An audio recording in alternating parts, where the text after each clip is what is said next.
கிருஷ்ணகிரியில் சிறுவர்கள் இயக்கும் வகையில் உருவாக்கப்பட்டுள்ள சிறிய ரக பைக்கிற்கு வரவேற்பு அதிகரித்துள்ளது. கிருஷ்ணகிரி மாவட்டம் காவேரிப்பட்டினத்தைச் சேர்ந்த காவேரி என்ற மெக்கானிக் சிறுவர்களுக்கான பைக்கை வடிவமைத்துள்ளார். 49 சிசி திறன் கொண்ட இந்த பைக் 1.5 அடி உயரம் கொண்டது. சூரத்திலிருந்து உதிரி பாகங்களை வரவழைத்து இதனை வடிவமைத்துள்ள இவர் சிறுவர்கள் எளிதில் கையாளும் வகையில் இருப்பதாக தெரிவித்துள்ளார். சோதனை முயற்சியாக உருவாக்கப்பட்டுள்ள இந்த பைக்கிற்கு சிறுவர்களிடையே வரவேற்பு அதிகரித்துள்ளது.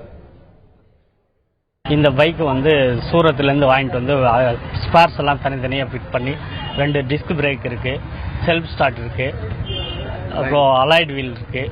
இதெல்லாம் தனியாக வாங்கி மாட்டி குழந்தைங்களோட என்டர்டெயின்மெண்ட்டுக்காக ரெடி பண்ணிக்கிறோம். ஒவ்வொன்றா தனித்தனியாக fix பண்ணதுங்க.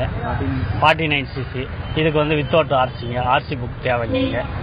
Headlight, extra RN battery, எல்லாமே செல்ஃபு ஒவ்வொன்றா ஃபிக்ஸ் பண்ணியிருக்குங்க. தனித்தனியாக எல்லாமே வாங்கி 35 கிலோமீட்டர் மைலேஜ்